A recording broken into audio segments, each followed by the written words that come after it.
आदर्श public school Bihari के शिक्षकों को वर्तमान परिप्रेक्ष्य के अनुसार अपने विचारों से संबोधित कर प्रशिक्षित किया है।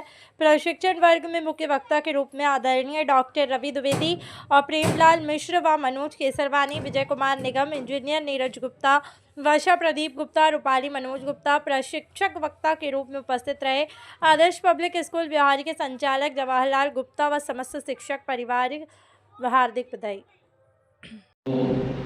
नमन करते हुए इस विद्या के मंदिर में उपस्थित संदीपनी विद्यालय के विद्वान प्राचार्य एवं मेरे गुरु सम्मानित श्री मिश्रा जी, राज्यपाल पुरस्कृत एवं विभिन्न नेशनल प्रशिक्षणों में अपनी व्यवहारी का नाम रोशन करने वाले मेरे अग्रज सम्मानित डॉक्टर रवि कुमार द्विवेदी जी, उपस्थित सम्मानित संदीपनी विद्यालय के एचएम विजय निगम जी, अंत्योदय समिति के अध्यक्ष और प्रखर वक्ता सम्मानित श्री नीरज गुप्ता जी, विद्यालय के संचालक सम्मानित श्री जवाहर गुप्ता जी, मैनेजिंग डायरेक्टर उपस्थित बहुत अच्छा आर्टिस्ट और पूर्व में शिक्षक रही सम्मानित श्रीमती वर्षा भाभी जी, श्रीमती रूपाली गुप्ता जी, सचिव विद्यालय के एवं सभी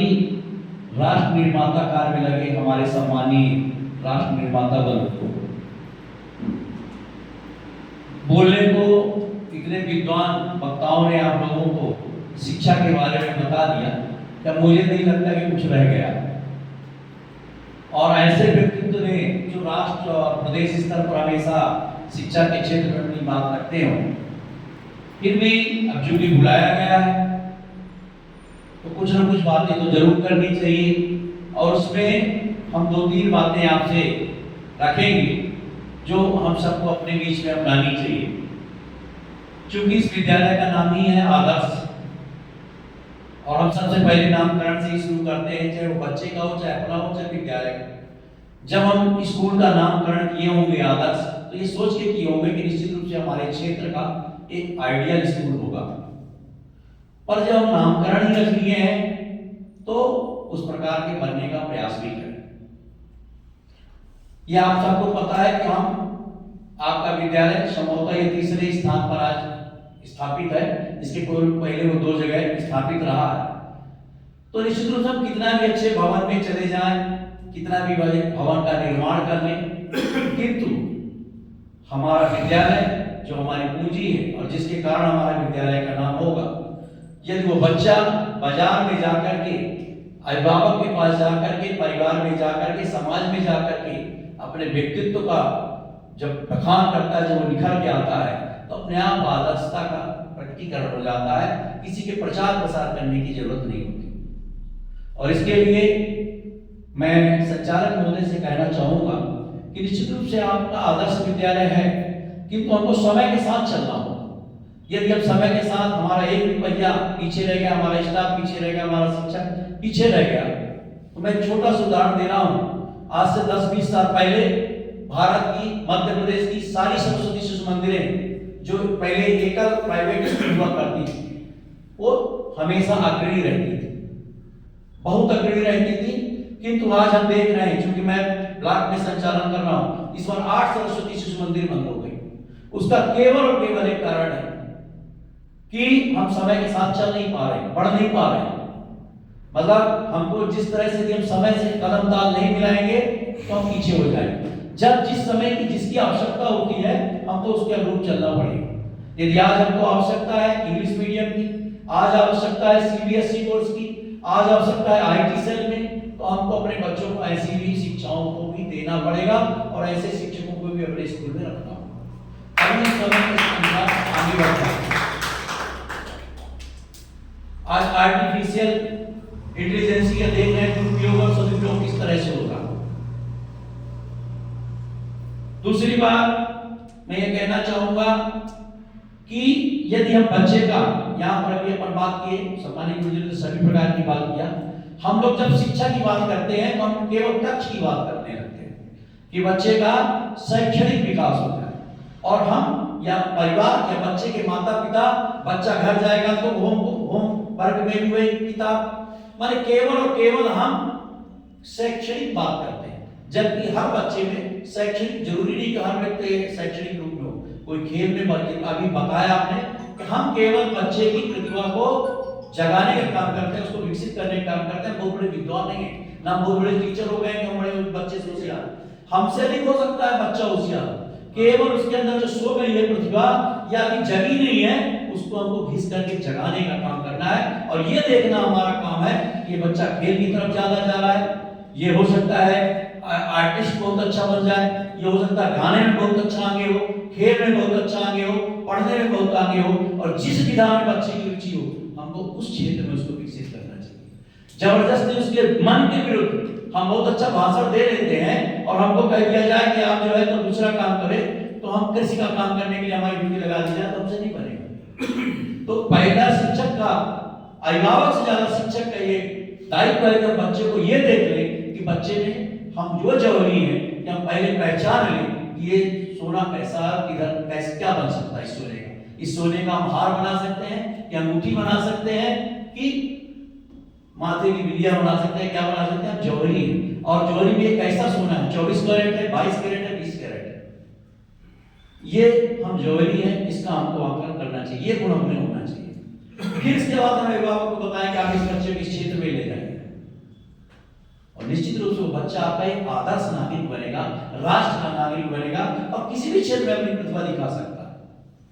पर हम ज्यादा कंसंट्रेट हो जाते हैं कि बच्चे से आज हमने ये प्रश्न दिया और ये प्रश्न का उत्तर नहीं बना और उसी को रटाने में लग जाते हैं। उसको पहले देखें तो कैसे किसे किसका मन किसमें लगता है, किस कोई भी चीज आप दे दीजिए जिसमें उसका मन लगे उसी को उसको आगे बढ़ा दीजिए, आप एक सफल शिक्षक हो जाएंगे। दूसरा, शिक्षक को केवल कक्ष पर नहीं मंच और मैदान पर भी ध्यान रखना चाहिए। विद्यालय को नहीं, किसी भी बच्चे का सर्वांगीण विकास करना चाहे, यदि स्वस्थ शरीर नहीं है तो हम बहुत विद्वान हैं पर हमारे शरीर में कोई ना कोई रोग है तो हम आपके साथ सम्मिलित नहीं हो सकते। तो बच्चे का, जब वो बच्चा हमारे विद्यालय में आता है, जब द्वितीय गुरु होते हैं माँ के बाद, वो माता पिता हमको सौंप के जाते हैं 8 घंटे के लिए अपने दिल के टुकड़े को, तो हमको उसके सर्वांगीण विकास पर ध्यान देना है, केवल शैक्षणिक विकास पर ध्यान नहीं देना। मतलब हम कक्षा पर भी ध्यान देंगे, मंच पर भी जो भी सांस्कृतिक साहित्यिक प्रतियोगिताएं होती हैं, वाद विवाद प्रतियोगिता होता है, भाषण प्रतियोगिता, जितनी भी कल्चर एक्टिविटी होती है, सब में उस बच्चे को सम्मिलित करें। किसी की क्षेत्र में वो आगे बढ़ जाएगा, जिस क्षेत्र बढ़ जाएगा उसी में वो आगे बढ़ाएगा। फिर मैदान हमारे लिए है, मैदान में बहुत सारी खेल की विधाएं हैं, खेल की विधाओं पर भी हमको ध्यान देना। और साथ में एक और चीज है, इस समय काफी जोरों से चल रहा है, 21 प्रकार की विकलांगता भी होती है जो माता पिता या शिक्षकों को नहीं पता होती। बच्चा हो सकता है मंदबुद्धि का हो, हम बहुत कुछ पढ़ाते हैं पर उसके समझ में नहीं आ रहा, कोई ना कोई इसके अंदर विकलांगता हो सकती है, इसका भी समय समय पर शिविर लगते हैं, कैंप लगते हैं। और यदि हम बचपन में उसकी विकलांगता पकड़ लिए कि बच्चे में इस चीज की विकलांगता और इसका उपचार करके हम इसको आगे बढ़ा सकते हैं, तो वो भी हम एक सफल शिक्षक कहलाएंगे। तो पहली बात तो ये हो गया कि हमको समय के साथ आगे बढ़ना चाहिए, तब तो हम किसी प्रतियोगिता में सम्मिलित हो सकेंगे।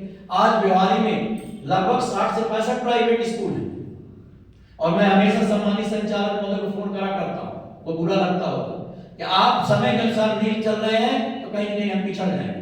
यदि हमको कंपटीशन में खड़ा होना है तो हमको सभी स्कूलों के आगे होना चाहिए। दूसरा, ये कभी कभी किसी प्राइवेट या सरकारी स्कूल कभी नहीं सोचना चाहिए कि मेरी नजर किसी अधिकारी पर नहीं। डेली में डाटा, जो हमारे ग्रुप में जुड़े होंगे प्राइवेट ग्रुप, हम क्या पूरा यहाँ से पूरे डाटा लाते हैं और हर स्कूल का नाम, जो स्कूल हमेशा, जैसे क्लास में आप लोगों के पास 40 बच्चे हैं और कोई बच्चा समझ रहा है कि हम पीछे बैठते हैं तो सर की नजर हमारे पास नहीं है, ऐसा नहीं है।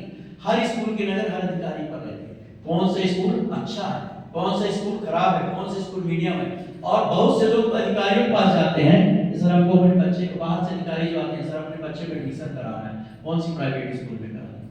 अधिकारी सर से बोल देगा कि जिसकी इमेज अच्छी होगी उसी को बोलेगा 3-4 स्कूल, जिसका नाम हमेशा अपडेट रहता हो उसी को बोलेगा, जिसकी प्रतिभा अच्छा आती हो उसी को बोलेगा।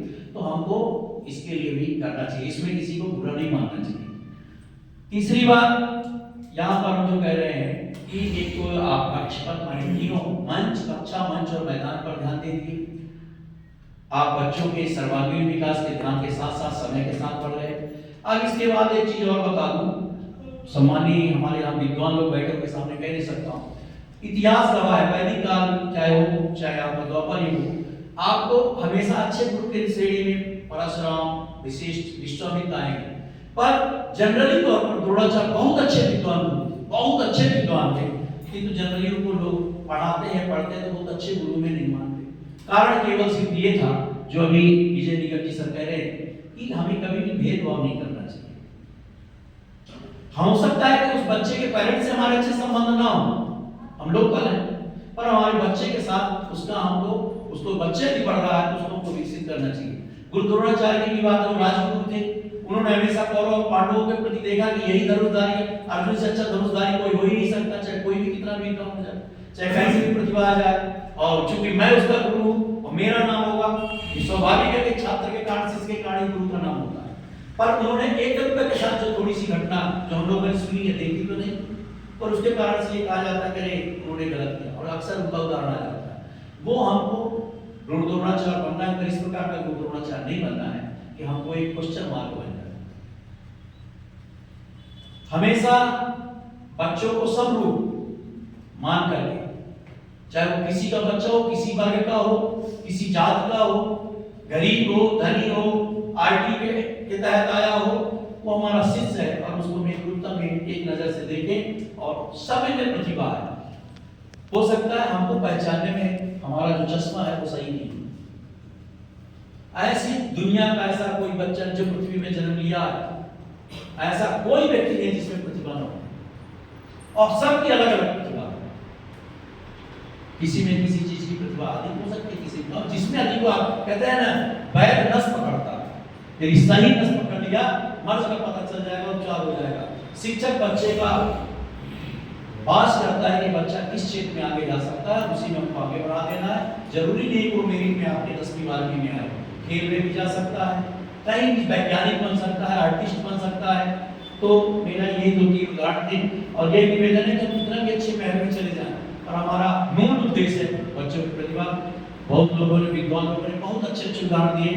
रवि भैया ने तो इतने सरल ढंग से कहानी बता करके, कहानी के रूप में जिस तरह से विष्णु शर्मा ने पंचतत्व को मूल शिक्षकों को पढ़ा दिया, कितनी सरल कहानी, कितने सरल ढंग से, कहीं माला का उदाहरण दे करके, कहीं किसी का उदाहरण दे करके, कि मतलब हम अपनी सोई हुई योग्यता और बच्चे की सुसुप्त अवस्था में जो प्रतिभा है उसको हम कैसे निकाल सके, यही मूल बातें हैं। मैं ज्यादा समय न लेते हुए, चूंकि आप लोग निश्चित रूप से विद्वान हैं, कभी भी ये आप अपने आप में कभी हीन भावना नहीं होनी चाहिए कि अरे हम लोग यहाँ पर इस लाइन में बैठे हैं तो ज्यादा योग्य है और उस लाइन में बैठे हुए आप कम योग्य हैं। आप उस लाइन में बैठे हो सकता है हमसे, आप या हम लोगों से भी आप निश्चित रूप से अधिक विद्वान होंगे। हर क्षेत्र में एक बढ़ाई से बहुत अच्छा फर्नीचर बना सकता है तो हम नहीं बना सकते। खेती करने वाला किसान जितना अच्छा खेती कर सकता है नहीं कर सकता। सब में अलग अलग प्रतिभा है, जो काम वो कर सकता है वो नहीं कर सकते। तो बस अपनी अपनी जो जहाँ की प्रतिभा है उसको सीखना है, वो करे। समय ज्यादा नहीं लूंगा। हमारे सम्मानीय नीरज जी हैं, बहुत अच्छे अच्छे विद्वान वक्ता है जो आपको मोटिवेशन करेंगे। क्योंकि एक मोटिवेशन टाइप का कैंप था, संक्षिप्त कैंप था। मैंने सम्मानित जी से कहा कि जब आपको कोई प्रशिक्षण देना ही तो इसके लिए ग्रुप बड़े बनाइए, प्लानिंग करिए। गर्मी में, मई जून में 2-4 लोगों को मास्टर ट्रेनर को विषय वस्तु दे करके उनकी मास्टर आप ट्रेनिंग करवाएं कि किसको किस पर तैयारी करके आना, किस पर ट्रेनिंग देना है। और अपने स्टाफ में एक से विद्वान और अलग अलग विधा की यंग टीम, जब कभी ऐसी आवश्यकता हो तो आप बताइए। बढ़िया आपको प्रोजेक्टर लगा करके, टीवी लगा करके 3D 2D तरीके से आपको ट्रेनिंग दे दे, ऐसी स्थिति बनाइए। और मैं ज़्यादा समय लेते हुए आपने मुझे बुलाया और इसके लिए आदर्श पब्लिक स्कूल को बहुत बहुत धन्यवाद।